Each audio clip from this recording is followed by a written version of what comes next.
you today, guys? My name is Gloria. Welcome back to my YouTube channel. It's been a while. I haven't posted ever since I posted my intro video, but today I got some time. So guys, I haven't been posting because of work. That's my biggest excuse. But yeah, I know there are some YouTubers that are employed and they still get time for posting, recording and editing and posting videos. So with me, I think that's not a good excuse because we both have 24 hours. Maybe I have a problem with time management, but during this season, I was taking my girl back to school, my elder daughter back to school, and yeah, there were pretty much a lot of things that I needed to put in place before resuming my normal routine and getting some of my goals hit.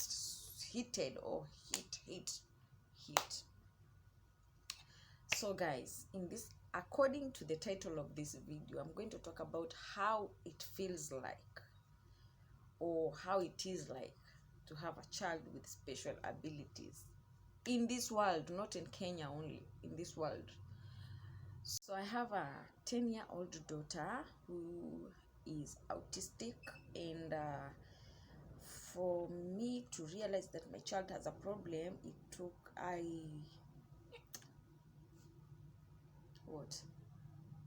just realized that my child had a problem when she was around 4 years. You can imagine that. So all this time, but okay, I knew something back in my mind. I knew something was wrong, but the doctors that were attending to her kept on giving me false hopes, like everything is okay, don't worry, she's going to be okay, she's going to walk, she's going to talk, she's going to live like a normal child, you don't have to worry. The problem with her walking is because of her weight. I don't know what. And guys, I can tell you for sure, I lived in denial for the best part of that, the childhood, my child's childhood, as in, imagine from my child's birth until 4 years, I was in denial. I didn't know that my child had a problem. And even if I saw that she was not like other kids, I used to feel like she's going to be okay because the doctors are saying that she's going to be okay. They never broke the news to me that this child, now you are going to raise her differently because and she's going to have different needs because she has this and this problem. So my pregnancy history was very normal, just like any other mom. I carried my pregnancy for 39 weeks, and I gave birth to her with she was born with 2.8 kgs, and the first 6 weeks just went by normal, and she had her jabs, her first jabs, those of 6 weeks. And then after that, now I started realizing that the child would cry a lot, by the way. So fast forward, the girl grew until around 8 months. Everything was normal. By the way, she started sitting at 6 months. Yeah, 6 months. And although she didn't make attempt of trying to crawl at that time. So at 6 months, 7 months, now she'll, at least when you leave her on anywhere seated, so that means she was trying to make an effort to start crawling. So at 8 months, she started getting sick. Like her temperatures would go very high, and she would cry all the time. So we took her to the hospital for 2 weeks. After that, for 2 weeks, yeah, on and off, on and off, on and off for 2 weeks. By the way, we used paracetamol and these antibiotics for 2 weeks. And then one day I woke up in the morning and my child turned gray in color. You know, she was a brown girl, and then she turned gray all of a sudden. So she was convulsing. By the way, I didn't mention this. When she started getting sick on those 2 weeks, she used to convulse a lot. She would convulse a lot. Like in a day, she would convulse like twice. So when I took her to the hospital, the doctors will tell me because of the temperatures that are so high, that's why she's convulsing. So we were advised not to dress her heavily. So after those 2 weeks, one day I woke up and my child convulsed and she turned gray. And that day I just felt like I've lost her completely. Like I was not going to see my child again.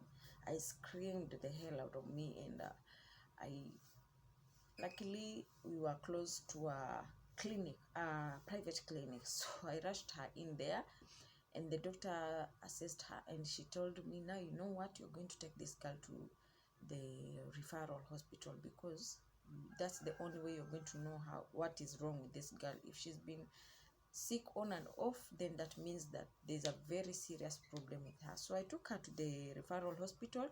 At that moment, I didn't waste even a minute. When we took her there, she was rushed to the emergency room, and all this time I was outside that emergency room. They didn't let me in. So they did all they could. They took her blood samples to the laboratory, and then they took us to a ward. And later on they came in and they said that they wanted to extract a fluid from her backbone, from her, yeah. So they did, and she was found out to be having meningitis. She had meningitis. Yeah, she had meningitis, and she had rickets too. So the rickets made her weak. That's why maybe she wasn't even making much effort in crawling. She really wanted to crawl, but it wasn't as other kids, you know. She was not that active, and then she was heavy. She was like overweight. So we were in hospital for about 2 months. 2 months exactly, 2 months. So after those 2 months, we were discharged, and I was told that, you know what, your child is going to work. By the time she attains 2 years, she's going to achieve all the milestones just like any other child. So you don't have anything to worry about. And I was encouraged, and I felt, okay, 2 years is not a long time, as long as my child is going to be okay. And you know, I was a young mom. Honestly speaking, I was a young mom, because at that time I was very young. Even the ladies, the other moms we were with at the ward, they used to pity me like, oh God, this girl is so young and she has a child, and this child is sick. And you know, I used to see kids die in that ward who came healthier than my child. And for once I thought maybe I was not going to go out of this hospital with this child, because now you can imagine another child coming in and she's healthy, she's playing, and then at midnight you hear like her mother screaming that the child is gone. You know, that was very, very, very bad for me. I was scared every single day. I wouldn't even eat. I wouldn't even go to the bathroom. If my mom is not there with my child, I would not go to the bathroom, because I was scared she's going to die like other kids. In fact, at night I used to sleep. I didn't sleep. In fact, I didn't sleep. I would sleep like 30 minutes and I'll wake up and I'll spend like 3 hours taking care of my child. But I thank God. I thank God. His grace just came through for me at that time. So after we were discharged, we were told that this child is supposed to go for physiotherapies every week. So that's what we did. We used to take her for physiotherapies every week. And then when she was around 1 year, 2 months, I went to college. I went to college and I left her with my mom. And so my mom is a spiritual. By the way, don't get me wrong, guys. My mom is that kind of a person who believes in God. On a very serious note, my mom believes in God. And to her, she thought like, my grandchild has been bewitched. And this thing called meningitis and rickets, I don't know what. Okay, meningitis was healed completely when we were being discharged at the hospital. But the rickets, it's managed. It's not that treated, it's managed. You were given some supplements, and we continued buying some supplements after we were discharged from the hospital. So we needed to take the child to physiotherapies. So I went for training, guys. And my mom dismissed the whole thing of physiotherapy. She used to take her once a month, and she was supposed to take her once a week. So my child wouldn't go to the physiotherapies every like 4 times a month. She used to go once a month instead of 4 times a month. But I don't blame her. So those 3 times that was supposed to be, she was supposed to be taken to the physiotherapy, she was being taken for prayers by my mom. So after I came out from college, that was a year and a half later. Not a year and a half, it was like a year and 3 months later, I came back home and my child was still sitting. She wouldn't even make a step, but she would stand holding something. If ukimsimamisha mahali ukimwekelea hivi, she would stand there and she would not make a move. So she was like that. I took her with me because that time I was coming out from college. I had a job, so I took her with me, and I employed someone to take care of her, and I used to take her for the physiotherapists now thrice a week. That was on Monday, Wednesday, and Friday. I used to struggle to take her for the physiotherapies. And then what happened now, that went on for like 2 years. Is it like roughly 2 years? Yeah. And she wasn't working. So I took her to a different hospital, and they told me that this child needs some walking aids. The shoes were designed. I was asked to pay for some shoes, and some boots. Tunaitwaje? I've forgotten. It's a long time. Yeah. So some molds, something like would mold the leg to be normal, like she had curb legs, so they were supposed to be straightened. Yeah. So I paid for the shoes, I bought them, and then after that, a year later, or not a year later, like 6 months later, yeah, she started making her first steps, and thank God for that. Now back to the main thing, how it feels like to have a child with special abilities. You guys, it's very, very, very tough. I'm not going to lie to you that it's easy. No matter how much people are learned in this world, they still judge you that you have she has a disabled child, and people won't refer to me using my name. That one I can tell you for sure. I'll tell someone my name is Gloria, or I'll tell someone my name is Mama Cynthia, but later on that person will refer to me as yule mama anakuanga na mtoto mwenye haongei, yule mama mwenye anakuanga na mtoto bubu. That's how people will call you. That's how people call me. That's how people call us. Those people who have children with special abilities. And another thing is, you go into a hotel, a good hotel. You are taking your child for a treat, and you enter there. And these children, they are different. Mine is not a hyperactive child. She's somehow mpole. So you'll enter somewhere and people will start staring at you. Even if that child was walking confidently, mtoto ana feel too like why are people staring at me like this? Now you know my child is grown. She's like a young, she's a young lady. She's not like, she's a young lady, by the way, and she's heavy. She's like, you know, she's healthy. So we go somewhere, we're going to eat, and people are staring at us all of a sudden. And you know, my child's self-esteem, like confidence, just vanishes there. And she's like, she forgets even everything that she was, like, she even learned yesterday. It's tough.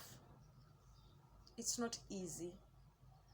With me, I lived in denial for 4 years. I told you guys. I said earlier, I lived in denial for 4 good years. But for the time, and that time I was in denial, my child never made any progress because I was in denial, and I used to blame myself for it, for her not being normal. I used to blame myself for it.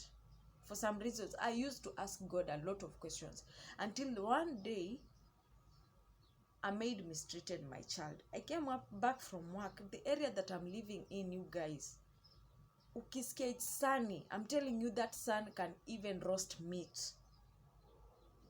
It's too hot.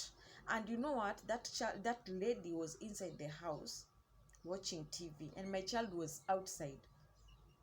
The sun was burning my child. I came back from work and my child was dark. The hands were dark, the face was dark. You can imagine, mtu mwenye amechomwa na jua for a very long time. The girl was so relaxed watching TV, and my child was hungry. She had pooed on herself. She had a diaper. I don't know for how long she had that diaper on. I can't even explain. And then I just asked that girl, did I employ you to come here and watch TV or sleep? Can't you see that this child cannot even take herself inside the house? You just left her outside for, under the sun. And you know, the girl wouldn't even give me, she wouldn't even explain herself why she did that. I just paid her money and told her, no, you know what, just pack your things and go. And then I took my child and entered my room. And I cried to God. I told God, God, you gave me this child, and you know she can't help herself. Now I pray that God will help her, because me, I'm tired. I'm tired of blaming myself. I'm tired of living in this cage of denial, self-denial. I'm tired. If you decided she's going to be like this, then okay, that give me the grace to be able to cope up with this situation, because I don't know what to do. And I cried bitterly. I cried bitterly. I can't explain to you guys how much I cried. But I cried and shed all even the last tear that was inside me. I dropped it down. And that day, I said enough is enough. And from that day on, I never shed a tear because of my child. I just started living happily. I accepted the fact that she's like this, and I can't change her. It's just God who is going to change her, by the way. And funny thing, it didn't take much time. I started just believing in God. I just let everything to God. You know, that time she's not still walking, and she's 4.5 years. I've taken her to school to play with others so that she would be active and start walking, but nothing happened. So I just decided, no, I've paid school fees, but I'm not going to take her back to school. I'm going to stay home with my child. And when God, I just accepted that God's time is the best, and when the time comes, she's going to walk without me doing anything. So one day, you guys, I woke up in the morning. I dressed up. I was going to work. I dressed up, nimeng'arisha tubuti twangu nini. I'm preparing myself to go to work, and you know what happened? Just my child woke up. By the way, I used to have a baby cot. She used to sleep in her baby cot. And so she woke up. And as usual, you know, as a mom, you have to greet your child, kiss her, I don't know what. And then I told her, babe. So I hugged her, I called her, and I put her, nilimwekelea kwa ukuta, because she wouldn't stand on her own. So I made her lean on the wall. And then I just moved back a little bit, like 4 steps back. And then I called her, Mom, come. You know what happened, guys? My child followed me. And from that day on, That day was the best day of my life. I think it was on 12th of June 20, was it 2016? 12th, no, it was 12th July 2016. My child walked, you guys. My child walked. And that was the best day of my life, because I saw God. I saw God. I'm telling you, you guys, you see, you say like you've never seen God. I saw God that day, because that was the day I didn't expect anything at all, anything. And even the doctors didn't even tell me that expect she's going to walk this month. No. So that's what happened, and from that day on, she walked, and she never fell. But then she walked as if she has been walking for the longest time. So guys, that's just everything in a nutshell. How it feels to have a child with special disabilities, special abilities. You're going to get depressed at times. You're going to get happy because of the achievements. But the problem is the society. The problem is with the society, because you won't have friends. And the friends that you will have, they are the genuine ones, I'm telling you. If you'll have someone who is going to stand by you during those trouble times, and stand by you when people are talking ill about you, when people are judging you, when people are pointing fingers at you, I'm telling you, that's a true friend. That's a true friend. But there's God in heaven who loves us, and he loves those children. And the more we love those children, the more we get relieved. Thank you guys for watching, and this is the end of this video. I don't want it to get too emotional. I don't want to shed tears here. There are a lot of things that I've left out, but because we are here, we'll talk about them as we go. Thank you guys. Please subscribe to my channel, like and share. Thank you. I love you.